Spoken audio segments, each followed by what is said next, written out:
but it's on YouTube for you to be able to see, Doctor. What happened was, the most important thing in my life was my dog. She passed away. Now, I'm the only person to have their dog allowed into a closed prison to visit her, visit its owner. She was allowed in twice at Cardiff, and the reason being, I can get very unpleasant when I want to. So she was allowed in for 2 2-hour visits. Now, obviously, I was doing everything I could to keep her alive, because as I've made it clear, if the world was on one boat, she was on the other, and I could only pull one boat in, it'd be the boat she was on. She unfortunately passed away. My head went, because I was grieving. My own mother couldn't get hold of me. You'll hear it on voice recording to tell me my sister was dying in hospital. Now, Cwmtaf Health Authority was made aware that my sister, because my mother told Chris Frayne. You'll hear it on the recording. My mother finally got hold of me and said, look, your sister's dying. She'll need to go up to Birmingham, and I sobered up and everything else, because to be honest, all I wanted to do was get the ashes of my dog. Now, I've had to put up with antisocial behaviour since leaving prison. I'm going to show you it, so you can't be saying it's not. I've also got Dr. Lanchman of Cwmtaf Health Authority on recording being shown images, and he says the house is being targeted. And then mysteriously he has Justine Crosby, who I officially put a complaint in about falsifying my documents, to write a letter to say it only sounds as if the house is being targeted. It's the same Dr. Lanchman. When I asked him if my mental health had deteriorated, he was told by Chris Frayne he would have to seek legal advice. Now, I don't understand why a doctor would need to seek legal advice when it comes to health questions. You're a doctor, perhaps you can explain that to me. Without knowing exactly what was going on, I can say that... Why would, if you ask a doctor if your health had deteriorated, why would a CPN tell the doctor you can't answer it, you've got to get legal advice? If a person goes to a GP and they've got cancer, and they say, doctors, my cancer got worse, the doctor isn't going to turn around and say, I'm going to ask a solicitor. Is that right? I can see your point, certainly, yeah. Well, it doesn't matter, because, so you know this isn't bullshit, because all this is going to go out on YouTube, by the way. I brought recordings. I've only brought 4 recordings with me. The rest, to be honest, I think people will find too disturbing to listen to, because they are, at the end of the day, psychiatric appointments. Now, I put a complaint in about a PC Sullivan 387. Okay? And this is what this relates. He's named on there. Now, I'll show you about PC Sullivan, because he's actually named in the Wales Online as an appalling policeman, sexist to his colleagues, and all the rest. You'll have to excuse me, I should have put this in a bit more better order for you. And that was, I want that back, that was the complaint that went up about PC Sullivan. Okay, it went to the professional standards, who said it's gone up to Merthyr, someone will be getting in touch with you, and it'll go from there. Now, I had a phone call off the police saying anyone who complains about the police have got a chip on their shoulder. Now, I put leaflets out. I thought, fuck this, let's get leaflets out.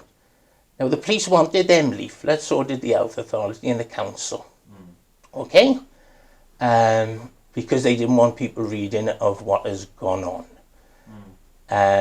They destroyed the leaflets. I was charged with harassment of Chris Frayne, Mark Abrahams and Juliet Sear. Chris Frayne being police liaison with Cwmtaf, Mark Abrahams being a senior nurse, and Juliet Sear being head of CPNs.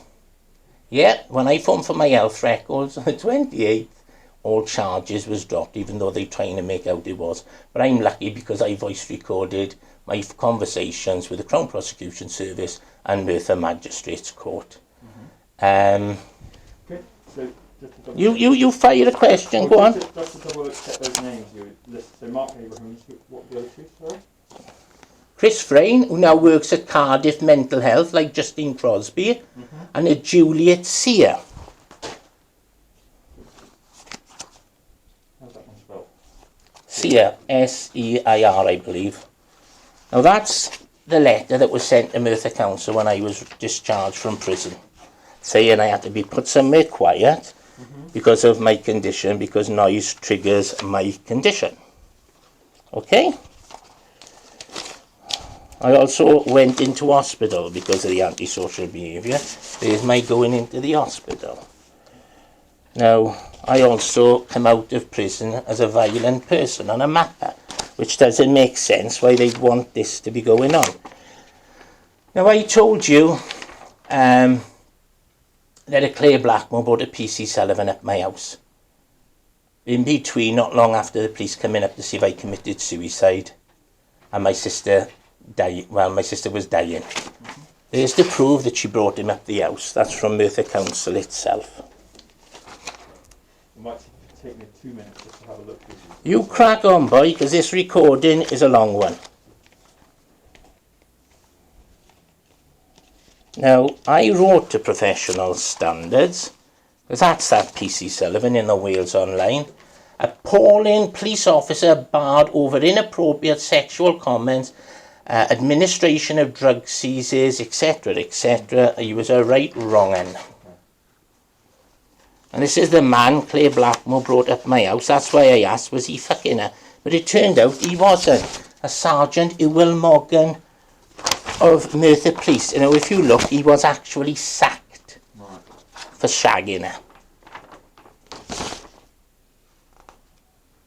Now, you're going to wonder why this has all been coming about, haven't you? Well, I went down in December last year to see Dave Seeley. Dr. Langshman asked me to go and see him. I went and seen him on the 7th of December down at Lander Hospital. When I went there, they didn't know who Dave Seeley was because Cardiff is split into two. He works obviously in the prison side of it and that type, and there's the other side. Because I did get a bit pissed off when they said we don't know who he is. I said I haven't come here to be fucked about what's going on. Well, he arrived. Now, under the letter I've got from Dr. Langshman, it was under the opinion that I'd be being transferred to Cardiff Mental Health. Right? And that's what apparently I was seeing Seeley for. He did say to me, is it too late for him to apologise? They don't want this going into court. I said, Doctor, after telling my mother I didn't want them knowing I was dead, I think it goes past the line. Now, if you go on YouTube, I did offer him the chance of apologising. All I want is a peaceful life, somewhere quiet, work on my allotments. I'll ignore the world and the world can fucking ignore me.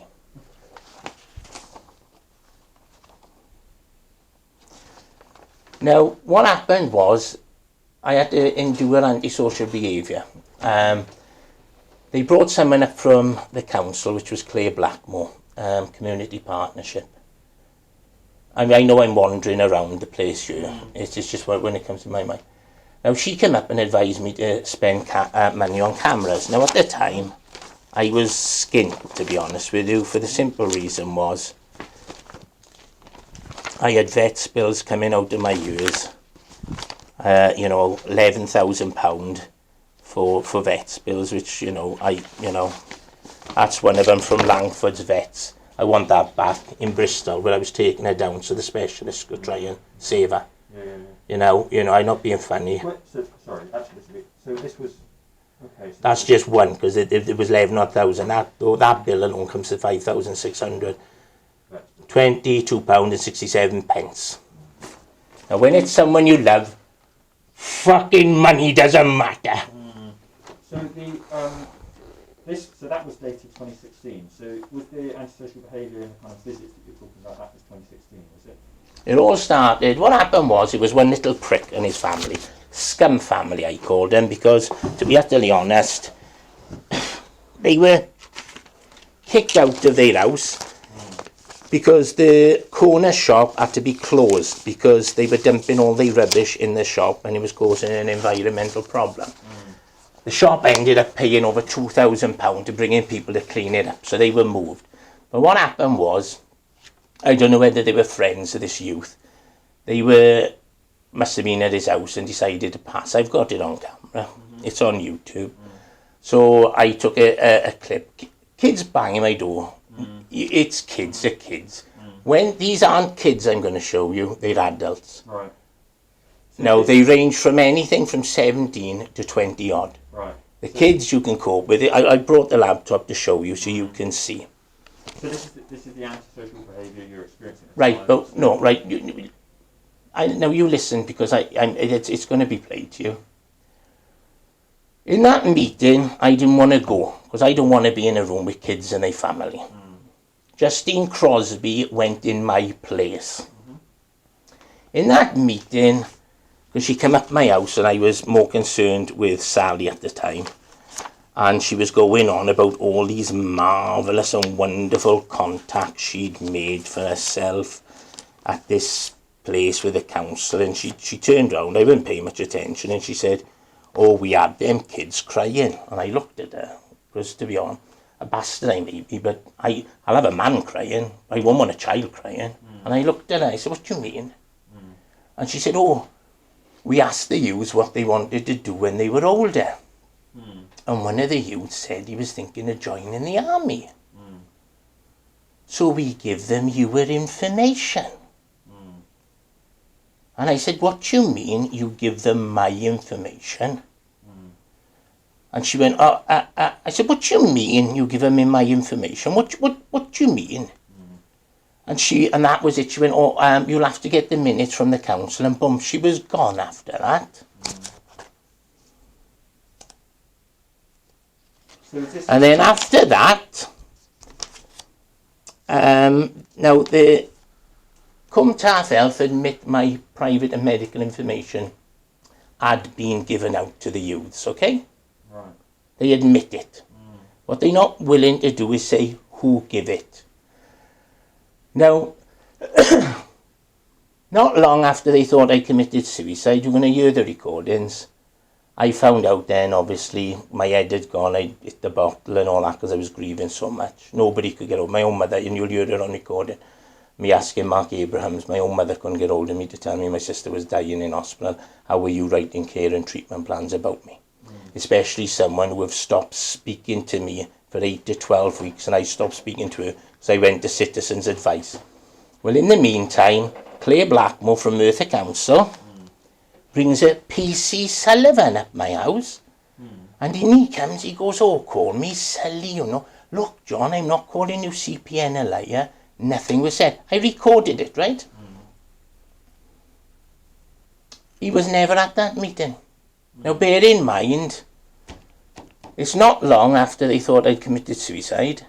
My sister's dying. The last thing me and my mother needed was some prick in a clown's outfit coming up my house to say nothing was said when you weren't even at the meeting. Now, I'll play it to you because Mark Abrams, Chris Frayne admits he was never at the meeting. That's why I went ballistic. Because I thought when I after seeing Dave Seeley in Cardiff, I know I'm rambling a bit and going back, it was under the illusion I would be being transferred to Cardiff Mental Health because I went to prison for 4 years, and that was partly due to the fuck-ups at Cwmtâth and a Dr. Allen. Now, I went down there, I come home, I phoned my mother, I said, "I've seen Seeley, blah, blah, blah." I said, "I won't see you now because I'll isolate for 2 weeks so I can spend Christmas Day with you and Claire. Because my sister is blind and mentally backward. She was born like that."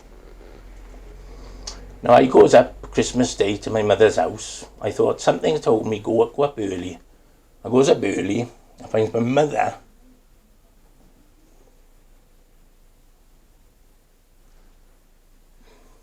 lying on the floor. My sister upset. And I walked in and was like, "What the fuck?" So seeing to her, she was worried, oh, I can't go into hospital, blah, blah, blah, blah, blah, blah.